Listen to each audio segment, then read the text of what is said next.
กฎเหล็กของนักเทรดมืออาชีพที่สร้างให้กับตัวเองและเฮ็ดตามมันอย่างเคร่งครัดเนาะก็คือจะบ่ออกจากแผนได้ขาดจะเป็นกฎเหล็กเลยเนาะก็คืออันนั้นก็คือการวางแผนการเทรดให้กับตัวเองนั่นเอง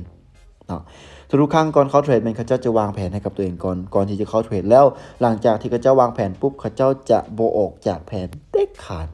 เนาะบ่ว่าจะเกิดอย่างขึ้นบ่ว่าจะได้หรือจะเสียก็ให้มันได้ตามแผนเสียก็ให้มันเสียตามแผนจะบอกนอกแผนของตัวเองได้ขาดเนาะก็คือถ้าว่าเขาได้วางแผนมาแล้วก็คือเขาจะเดินตามแผนของตัวเองอย่างเคร่งครัดเนาะอันนี้คือกฎเหล็กของนักเทรดก็คือห้ามออกนอกแผนของตัวเองที่ตัวเองได้วางไว้เนาะและในวันนี้ทุกคนค่อยจะพาทุกคนนั้นมาวิเคราะห์หาความรู้นำกันเนาะจะพาทุกคนมาวิเคราะห์ตลาดนำกันในวันนี้เพื่อที่สร้างกำไรในรอบแรงเนาะซึ่งในรอบสวยเขามีกำไรมาได้น้อยนึงแล้วจะมาเก็บกำไรอีกในรอบแรงอีกน้อยนึงเนาะเพื่อที่จะให้ทุกคนนั้นเบิ่งเป็นกรณีศึกษาเนาะก็คือในรอบนี้เข้ามาก็จะออก1ออเดอร์เนาะทุกคนเนาะแล้วก็รอบดึกจะมาเข้าอีกรอบนึงเนาะในการเทรดนี้เนาะตอนนี้รอบ21 โมงแล้วเนาะประมาณ11 โมง12 โมงก็จะมาเข้าอีกรอบนึงเนาะก็คือพอดีนอนดึกแดดตลาดช่วงนั้นก็งามแน่เนาะในรอบนี้ก็จะมาออกอีก1ออเดอร์ทุกคนเนาะให้แต่ละคนเบิ่งเป็นกรณีศึกษาคันว่าวินก็สิหยุดเลยคันว่าพลาดก็สิบริหารเงินไปต่อเนาะก็คือในออเดอร์นี้ก็คือจะเดินเงินอยู่ที่25 USDT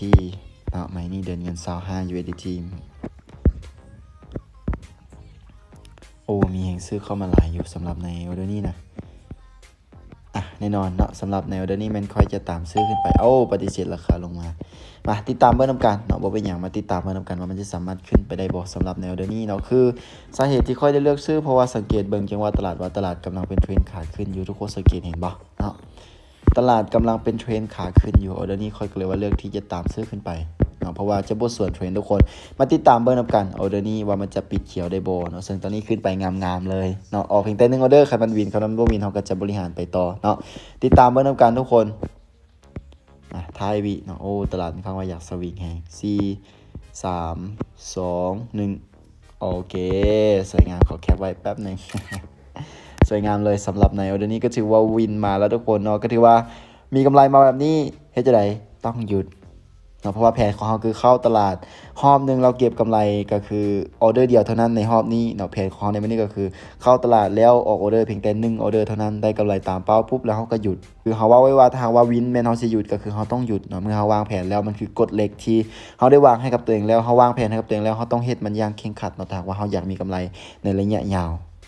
เนาะสำหรับคลิปนี้ก็จะขอตัวลาทุกคนไปก่อนนะเพราะเขาก็สามารถสร้างกำไรได้แล้วและอย่าลืมด้วยเนาะกฎเหล็กของนักเทรดถ้าว่าอยากอยู่รอดในวงการเทรดนี้ได้ก็คือถ้าว่าวางแผนให้กับตัวเองแล้วต้องเฮ็ดตามแผนของตัวเองอย่างเคร่งครัดบ่ว่าตลาดจะงามตลาดจะเป็นแนวใดก็ตามห้ามออกนอกแผนของตัวเองเด็ดขาดเนาะสำหรับในรอบนี้สามารถสร้างกำไรได้ละก็จะขอตัวลาไปก่อนผู้แหละ11 โมง 12 โมงผู้แหละเนาะจึงว่าจะเข้ามาเก็บกำไรอีกรอบนึงเนาะอีก1ออเดอร์ในรอบดึกแล้วก็จะนอนหลังจากนั้นเนาะอย่าลืมทุกการลงทุนมีความเสี่ยงก่อนจะลงทุนศึกษาและหาความรู้ให้มันดีๆก่อนเนาะบ๊ายบาย